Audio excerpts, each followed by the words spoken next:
Hello friends, welcome back to this channel. दोस्तों, इस video में हम लोग बात करेंगे रिलायंस कैपिटल लिमिटेड के बारे में। काफ़ी दिन हो गए बात करें इस टॉपिक के ऊपर, लेकिन शुरू करें उससे पहले आपसे दो रिक्वेस्ट करना चाहूँगा। पहली रिक्वेस्ट, अगर आपको डीमेट अकाउंट ओपन कराना है तो डिस्क्रिप्शन बॉक्स में एक लिंक है, ड्रॉप किया गया है, उसे क्लिक करके आप अपस्टॉक में अकाउंट ओपन करा सकते हैं।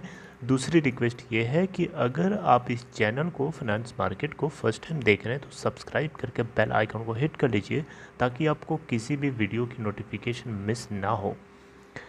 तो रिलायंस कैपिटल लिमिटेड के अंदर सबसे पहले तो मैं आप लोगों के सामने इसकी स्टॉक प्राइस के मूवमेंट के बारे में डिस्कस करना चाहूँगा। देखिए, लास्ट ट्रेडिंग सेशन में यानी 21 जून को अगर आपने नोटिस किया हो तो 26.40 की ओपन प्राइस के बाद 27.10 का हाई बनाया पूरे इंट्राडे में और लो बनाता है 26.10 का। 22,88,529 शेयर्स ट्रेड किए गए, जहां पे डिलीवरी परसेंटेज 50.65% की ली गई। अगर हम बात करें इस कंपनी के 52 वीक लो की तो 7.10 है और 52 वीक हाई है 27.10 का। कंपनी की मार्केट कैप है 684.84 करोड़ रुपए। बीएसई के ऊपर अगर आप देखें तो 13,39,960 शेयर्स ट्रेड किए गए, जहां पे 100% की डिलीवरी है और 27.47 के अपर सर्किट के ऊपर यहाँ पे भी लॉक हो गया, जो कि 4.97 तकरीबन 5% का अपर सर्किट यहाँ लगा हुआ है। ओके, देखिए, रिलायंस कैपिटल लिमिटेड को लेकर के सबसे बड़ी एक अच्छी खबर ये है, बहुत बड़ी रिलीफ ये है कि इस कंपनी के एसेट सेल को प्रॉब्लम हो रही थी एसेट्स को बेचने में, तो उन प्रॉब्लम्स को ख़त्म यहाँ पे कर दिया गया है। बेसिकली यहाँ पे अगर हम देखें ना तो यस बैंक और एक्सिस बैंक दोनों ने मिल करके इस कंपनी के एसेट सेल को ग्रीन सिग्नल दे दिया है।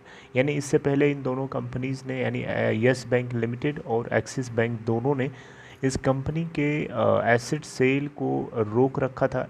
एक टैग लगा दिया था रेड फ्लैग अकाउंट का, समझ रहे हैं। तो रेड फ्लैग अकाउंट का जब टैग लग जाता है तो उसके बाद उस कंपनी के एसेट्स को कोई खरीद ही नहीं सकता जब तक कि वो टैग ना हटाया जाए। तो ये इसके साथ हो चुका था रिलायंस कैपिटल लिमिटेड के साथ, जिसके चलते एक बहुत ही बड़ी हर्डल थी कंपनी के एसेट सेल को लेकर के।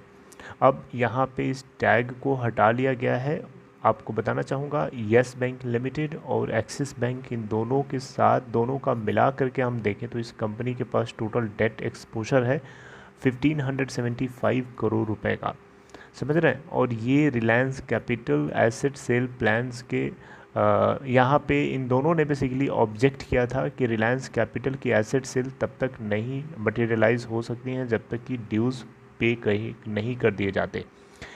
तो अभी कुछ ही दिनों पहले की बात है, यस बैंक जो है अनिल अंबानी के एडीएजी ग्रुप के हेडक्वार्टर सेंटा क्रूज के अंदर गए थे लोग, और वहाँ पे जा कर के डेट सेटलमेंट की बात चल रही थी अनिल अंबानी के ग्रुप के साथ, अनिल अंबानी के ग्रुप कंपनीज़ के लिए।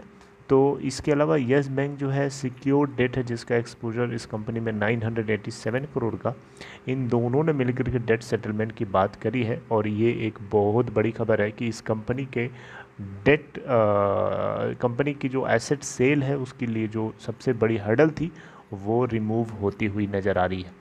तो रिलायंस कैपिटल लिमिटेड के पॉइंट ऑफ व्यू से देखा जाए तो ये बहुत बड़ी खबर है। और इससे क्या होगा, इससे होगा ये कि कंपनी जो है अपने एसेट्स को सेल करके अपने डेट को कम करने में काफ़ी सक्सेसफुल रहेगी, समझ रहे हैं। तो रिलायंस कैपिटल लिमिटेड में बहुत सारी सब्सिडरीज़ हैं, बहुत सारी छोटी छोटी कंपनीज़ हैं, उन सभी को बेचने में अभी तक जो दिक्कत आ रही थी अब दिक्कत नहीं आएगी। तो ये एक अच्छा मूव है जिससे रिलायंस कैपिटल ही नहीं बल्कि और भी जितनी एडीजी ग्रुप की कंपनीज़ हैं जो अच्छी कंपनीज़ हैं उन सभी के अंदर भी डेट का रिडक्शन होगा। तो मेरे हिसाब से एक बहुत बिग रिलीफ है। आप लोगों को क्या लगता है कमेंट बॉक्स में बता सकते हैं। जो भी आपका व्यू है, ओपिनियन है, आप शेयर कर सकते हैं। See you guys next time updating something next content. Till then, take care.